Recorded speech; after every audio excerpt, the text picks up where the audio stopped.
Bonjour, je suis Jordi Turc, je suis le dirigeant fondateur de Active PNL. Je vais faire ce deuxième épisode sur l'énagramme spirituel, un épisode où je vais vous parler de la chute, c'est-à-dire ce moment où nous perdons contact avec notre nature divine, notre nature essentielle.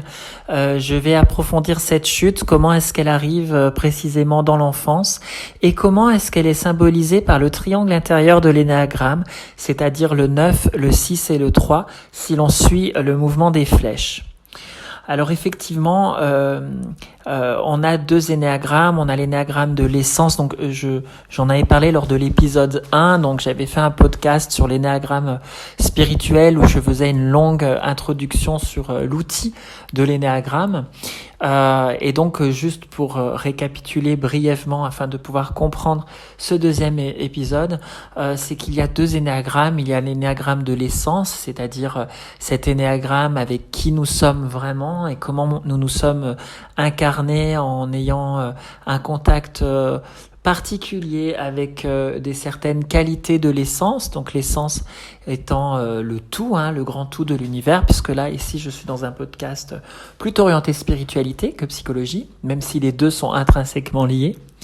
Et il y a l'énéagramme de la personnalité, c'est-à-dire l'ego, c'est-à-dire cette facette de nous qui a généré une fausse image de soi.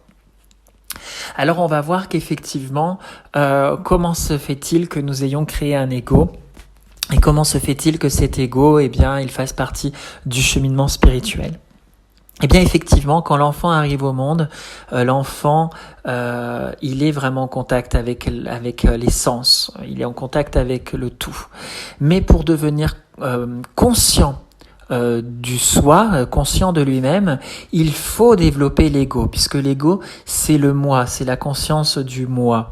Donc, si ensuite, dans notre vie, on veut faire un travail spirituel, ce travail spirituel qui prend conscience de ce contact particulier avec une facette du divin et dans l'énagramme de l'essence, et qu'on fait partie du divin en exprimant en particulier une certaine qualité dans notre incarnation, pour avoir cette conscience réflexive, il fallait passer par le développement de l'ego, qui était la première conscience réflexive. Donc cette fameuse chute, c'est-à-dire cette perte de l'âme, elle est un petit peu obligée. On est obligé de passer par là pour d'abord vivre dans notre ego cette conscience réflexive de soi. Alors cette chute, cette création de l'ego, cette chute, cette perte de contact avec notre essence, elle va être constituée de 3 phases chez l'enfant et chez le bébé. Alors la première phase, ça va être cette phase de différenciation au niveau du corps, puisque effectivement, quand l'enfant naît et qu'il est en contact avec l'essence, il ne fait donc aucune différenciation entre le tout, c'est-à-dire que même s'il peut voir par exemple, je dis n'importe quoi, j'en sais rien, un jouet jaune sur le sol, en même temps il a faim et en même temps il va être en contact avec le sein de la maman, dans son expérience, le bébé, le jouet à l'extérieur, le sein de la maman et la sensation de faim, tout est la même chose, c'est-à-dire que tout fait partie de lui. Il n'y a aucune différenciation entre son intériorité et son extériorité. Il n'y a pas de différenciation. Et donc le moi, comme dit Freud, c'est justement, il est avant tout corporel, c'est-à-dire que par répétition, avec notamment la peau du bébé, avec le contact avec l'extérieur, comme par exemple la peau de la maman, avec ces différents contacts répétés entre son intérieur et son extérieur, petit à petit, il va prendre conscience qu'il a des limites qui sont des limites corporelles et que l'extérieur n'est pas l'intérieur. Et donc, on a cette première configuration de l'ego qui se crée, puisque là où à un niveau spirituel nous sommes tous reliés et nous ne sommes tous qu'un, où nous sommes par exemple une cellule qui appartient au même univers et où nous sommes un profondément dans l'expérience spirituelle, eh bien ici il va y avoir cette première chute qui va arriver par le corps et par ce phénomène de différenciation entre l'autre et moi. Donc ça se passe déjà par le corps, c'est la première chose. Ensuite, la deuxième chose qui va arriver à l'enfant, alors tout ce que je vous dis là, ça se passe avant l'âge de 4 ans, puisque c'est jusqu'à 4 ans pendant ces 4 premières années de sa vie où l'enfant va construire son ego. Eh bien, l'enfant, il va par exemple avoir faim. Le bébé, il va par exemple avoir faim, donc il a une souffrance, il a une douleur qui arrive, mais la maman, elle ne sait pas, elle n'est pas reliée complètement, elle n'est pas reliée à l'enfant au niveau de ses sens, donc elle répond à ses besoins, mais des fois elle y répond maladroitement ou elle y répond un peu après, etc. Et donc du coup, quand l'environnement ne répond pas aux besoins de l'enfant, eh bien l'enfant il va être en réaction, c'est-à-dire il est en réaction, il crie, il est en douleur avec l'environnement et à un moment donné, hop, il est enfin relaxé parce que l'environnement répond à son besoin. Donc quand l'environnement répond à son besoin, ils appellent ça, je crois en psychologie, le holding, c'est-à-dire c'est l'environnement qui répond aux besoins de l'enfant. Et donc l'enfant, il vit en continu, comme une sorte de boucle de réactivité où je suis dans la douleur et je suis dans le plaisir quand je reçois les besoins. Et Freud parle aussi de ça, il dit que les sources de motivation les plus profondes sont l'évitement de la douleur et la recherche du plaisir. Donc on est bien là-dedans. Et effectivement, cette boucle qui va revenir sans cesse et sans cesse va du coup produire encore une fois la construction de l'ego, puisque l'ego va se dire je suis donc bien différent par rapport à l'extérieur, et en plus il commence à y avoir la peur qui pourrait arriver. Si je pouvais donner un petit peu ça au niveau de l'énéagramme par rapport justement au triangle, autant le point 9, c'est vraiment dans la chute, cette première construction que je vous disais tout à l'heure, c'est-à-dire mon corps et celui des autres n'est plus relié. Donc on n'est plus en lien, et autant dans le point 6, dans la chute au point 6, dans le développement, l'enfant va dire mais en fait l'environnement peut ne pas répondre à mon besoin, donc je commence à avoir peur qu'à un moment donné, il ne réponde plus à mon besoin. Donc il y a la méfiance qui va se générer face à l'environnement, avec cette peur de l'environnement. Et donc cette peur qu'on va aussi retrouver au point 6, donc c'est notre deuxième stade de développement dans notre ego. Alors pour les enfants qui ont eu carrément des agressions, des abus ou des traumas prononcés, du coup ils vont avoir un ego très très fort qui va se construire puisque l'environnement aura été insécurisant. Mais bon, sans avoir forcément vécu de grands traumas, nous sommes tous passés par là, dans cette phase d'insécurité entre nos besoins et la réponse qui était donnée dans notre environnement. Donc ça, c'est la deuxième chute, le deuxième point de la chute avec l'essence qui crée notre ego. Donc on a vu la chute du point 9, maintenant la chute du point 6, et on va voir la chute du point 3. Donc ensuite, on en arrive à la phase, la construction de l'ego au point 3. Et donc, qu'est-ce qui se passe à ce moment-là ? Il faut savoir que nous sommes élevés en tant qu'enfants par des parents qui eux-mêmes ne sont plus en contact avec leur essence.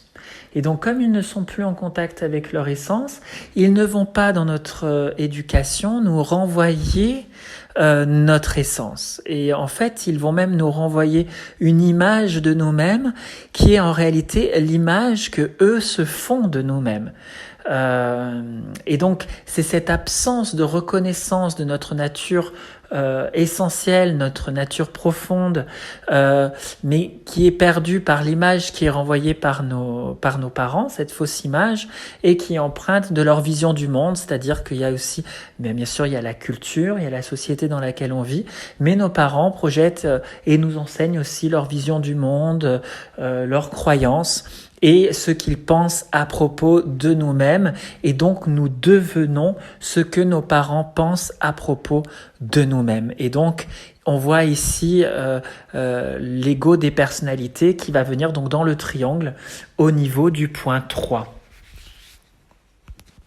Et donc, selon comment l'enfant va vivre ses blessures au cours de son développement, puisqu'on voit que ça passe par ces 3 phases, et bien quand ça va être appuyé un petit peu plus dans une phase ou un petit peu plus dans une autre, ça va venir renforcer la construction de cet ego qui ne se fait pas en une fois, mais qui se fait par des répétitions dans l'environnement de l'enfant. Et oui, c'est pas juste une blessure, un trauma, c'est une répétition de certaines choses et de la manière surtout aussi dont l'a vécu l'enfant. Donc ça, j'en avais parlé lors du premier épisode que j'avais créé, que j'avais fait sur l'énéagramme. Et donc, on voit que il y a cette chute qu'on pourrait dire la perte de l'essence, mais en fait, c'est pas vraiment qu'on est en perte de l'essence, puisque l'essence, en fait, elle est déjà à l'intérieur de nous, elle a toujours été là, elle y est encore. On pourrait dire que c'est plutôt la perte, cette chute, c'est la perte du contact avec l'essence.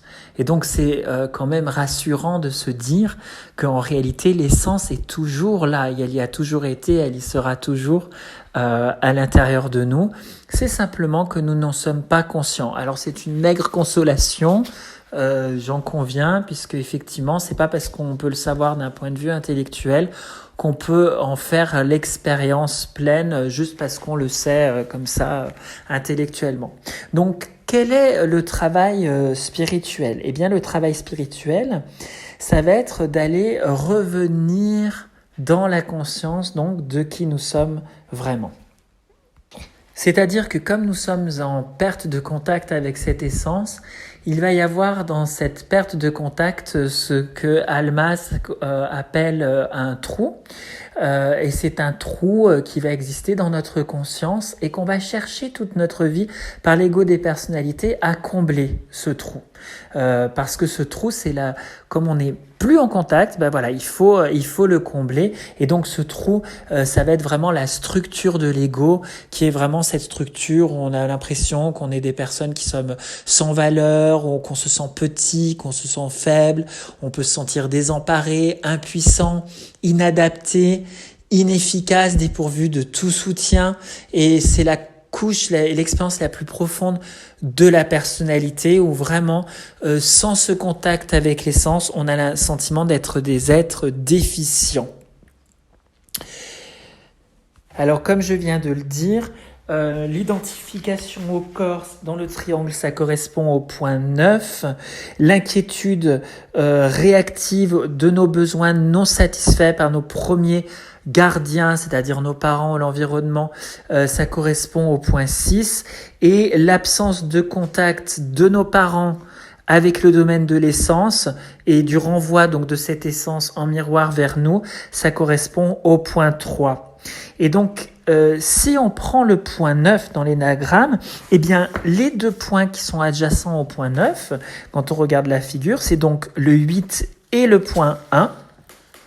Eh bien, ça constitue l'aspect, on va dire l'angle indolent dans l'énéagramme, ce qui veut dire que tous ces types, donc le 9, l'indolence, le 8, la vengeance, et le ressentiment du 1, ils sont connectés de façon sous-jacente dans cette espèce d'assoupissement, c'est-à-dire cette perte de contact avec l'essence et le contrôle par l'extérieur. C'est donc d'être endormi, ces profils sont endormis, c'est d'être endormi à sa vraie nature, sans tenter de sortir du sommeil et de l'inconscience, et donc c'est dans cette paresse, ne pas faire ce qui doit être vraiment fait. Et selon donc le sens du déplacement sur le triangle, donc le stade suivant, on le voit, donc on l'a vu, c'est le point 6. Et donc cet angle de l'énéagramme, le point 6, qu'on appelle donc la lâcheté, et il y a les points adjacents, donc le 7, la planification, et le 5, la mesquinerie, c'est donc l'angle de la peur. Donc c'est à la fois la peur qu'il y a eu dans l'âme ces perturbations, ces manques de holding et qui nous a poussé à nous écarter de l'essence dans un mode circulaire. La peur, elle résulte de cette perte de contact.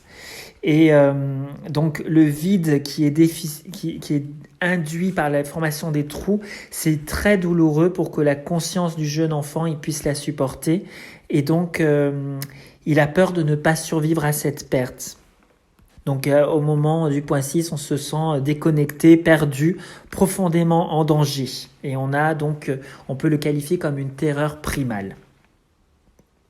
Donc face à cette crainte de ne pas survivre, le jeune enfant il va tenter de restaurer un équilibre. Donc il va aller se déplacer au point 3 en essayant d'affronter sa crainte pour sa propre vie, en cherchant à combler les trous par lui-même et en cherchant du coup à les remplir tout seul. Donc au début, il va chercher de combler ça par exemple par un doudou qui sera du coup un contact aimant et qui sera doux, qui va le rassurer. Mais par l'âge adulte, ça peut prendre la forme plutôt d'une recherche de succès mondain ou une quête de reconnaissance ou une accumulation de choses qui n'ont pas de prix pour combler le trou de l'absence de valeur. Et c'est une escalade en montagne pour combler celui de la faiblesse ou de l'impuissance, la quête d'un partenaire pour combler le trou qui le fait sentir indigne d'être aimé, etc. Donc on voit que par exemple dans le point 3, on a c'est l'angle de l'image et qui sera représenté donc sous le point 3 par la vanité, la flatterie au point 2 et la mélancolie par le point 4, et donc tous ces énéatypes, ils partagent tous une préoccupation centrale pour l'image, autant extérieure qu'intérieure. Donc pour faire ce travail spirituel, il s'agit de faire le chemin inverse, c'est-à-dire se détacher donc à partir d'abord du point 3, de l'image que nous avons de nous-mêmes.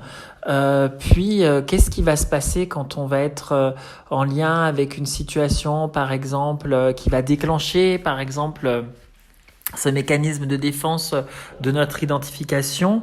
Alors pour vous donner un exemple, imaginons que vous ayez un problème matériel dans votre vie et vous avez l'impression de jamais avoir assez d'argent pour couvrir vos besoins. Et vous êtes, imaginons, vous n'êtes pas content, vous êtes jaloux de voir que d'autres, ils arrivent à prendre des vacances qui coûtent cher, et à acheter des maisons, etc. Et donc sur le plan émotionnel, vous vous sentez privé et vous ressentez du manque et vous ressentez cet état au moment où cette question du manque là, elle se pose à vous. Et là, vous comprenez qu'il vous semble que vous avez toujours ressenti la même chose. Et là, vous vous laissez faire et vous avez les souvenirs de votre enfance qui affluent, qui viennent, comme des souvenirs d'enfance où vous n'avez pas pu obtenir de vos parents des choses que vous n'aviez pas. Et peut-être qu'à ce moment-là, vous vous rappelez que votre mère ne s'occupait pas assez de vous, qu'elle vous satisfaisait pas dans vos besoins émotionnels ou matériels. Et donc à ce moment-là, il y a une douleur qui vous envahit. Et vous remarquez que cette douleur, elle vient d'une contraction à la base de votre ventre. Et à mesure que vous vous laissez, vous laissez monter cette douleur, ça monte. Il monte aussi la sensation d'un vide qui semble centré. Et là, vous redoutez de ressentir pleinement cette sensation de vide. Et donc, conserver cette peur et tenter de comprendre ce qui vous effraie ramène le souvenir de votre peur insurmontable de ne pas survivre parce que votre mère n'était pas en phase avec vos besoins. Et là, soudain, il vous semble être revenu à l'âge de 1 an. Et vous voyez combien ce trou, il était insupportable à un âge aussi tendre, tout en comprenant que vous êtes désormais un adulte et que vous arrivez à l'expérimenter maintenant. Et plus vous comblez le trou, plus la contraction dans votre ventre se relâche, bien que la sensation de vide, elle soit encore difficile. Et elle semble ne jamais devoir finir. Et votre âme, elle vous dit qu'il est inutile de poursuivre dans ce sens. Alors là, vous comprenez que ce trou, il était là aussi loin que remontent vos souvenirs et que, en fait, ce trou vous semble très familier, comme une partie intégrante de votre sentiment de soi, même s'il est resté longtemps en retrait. Et ayant jugé inutile de l'éprouver vraiment, vous l'avez séparé de vous par un mur et de ce fait évacué. Mais en affrontant le trou maintenant, il vous semble que le fond s'est ouvert et que vous ne cesserez jamais de tomber si vous y entrez. Comprenant que ce n'est qu'un préjugé, vous le vérifiez par l'expérience. Vous vous retrouvez vous-même au milieu du trou. Vous voyez alors qu'au lieu de tomber, vous flottez. Quelque chose semble vous retenir en l'air. Et en cherchant ce qui vous retient, vous ressentez le fort sentiment d'une présence que vous percevez comme un soutien immédiat. Et cette présence, elle semble d'abord en dehors de vous, mais à mesure que l'expérience se poursuit, vous remarquez qu'elle est en vous. Et en fait, vous ressentez la présence de ce soutien dans votre ventre, à l'endroit précis où se trouvait le vide qui était là auparavant. Et donc on comprend que dans ce travail spirituel, c'est vraiment un travail d'exploration intérieure. Donc d'abord, laisser venir la sensation quand on sent que notre ego est en train de se contracter. La laisser venir, rentrer en contact avec elle, laisser émerger à la conscience les vieux souvenirs qui sont rattachés à cette sensation. Et quand on laisse émerger ces vieux souvenirs, eh bien on fait face à cette peur profonde, ce sentiment de trou, et on se laisse porter. Il faut avoir le courage, effectivement, dans ce cheminement spirituel, de plonger, vraiment plonger dans cette obscurité, dans cette peur que nous vivons, cette peur que l'on cherche toute notre vie à fuir et à éviter, d'ailleurs. Eh bien, à un moment donné, on est vraiment en contact avec cette essence, on est vraiment en contact avec cette qualité. Et donc, ce cheminement psychologique et spirituel doit se faire plusieurs fois pour aller sortir de cette identification à la fausse personnalité. Voilà. Dans ce voyage du retour, je voudrais vous citer un texte qui date du XIIIe siècle, qui a été écrit par un poète mystique qui s'appelle Jalaluddin Rumi. Et donc ce poème dit « Tu as peur d'être absorbé dans le sol ou aspiré par l'air. À présent, ta goutte d'eau glisse et se fond dans l'océan d'où elle vient. Elle n'a plus sa forme ancienne, mais c'est encore de l'eau. L'essence est la même. Se laisser aller n'est pas un repentir, c'est une profonde façon de s'honorer soi-même. » Voilà, on comprend que donc ce travail de reconnexion à notre nature essentielle, c'est pas quelque chose qui est facile ou rapide, mais pour ceux qui ont une flamme intérieure qui les pousse à découvrir les profondeurs de soi, ce travail est une nécessité. Voilà, je vous remercie pour votre attention. Je remercie aussi beaucoup Sandra Maitri qui a fait ce grand travail spirituel dans un ouvrage qu'elle a écrit qui s'appelle « Les 9 visages de l'âme ». Je m'inspire beaucoup pour faire ces podcasts. Je continuerai à parler de l'énéagramme et je rentrerai la prochaine fois à vous parler d'un profil puis d'un autre dans les prochains épisodes. Voilà, ces deux podcasts, le podcast d'aujourd'hui, le triangle et la chute, et tout comme le podcast l'énéagramme spirituel, étaient des podcasts d'introduction pour comprendre cet outil et ce travail spirituel. Je vous remercie. N'hésitez pas à vous abonner à la chaîne si vous êtes sur la page Facebook ou YouTube ou sur SoundCloud où vous entendez ce podcast, et n'hésitez pas à le commenter. Merci, à bientôt.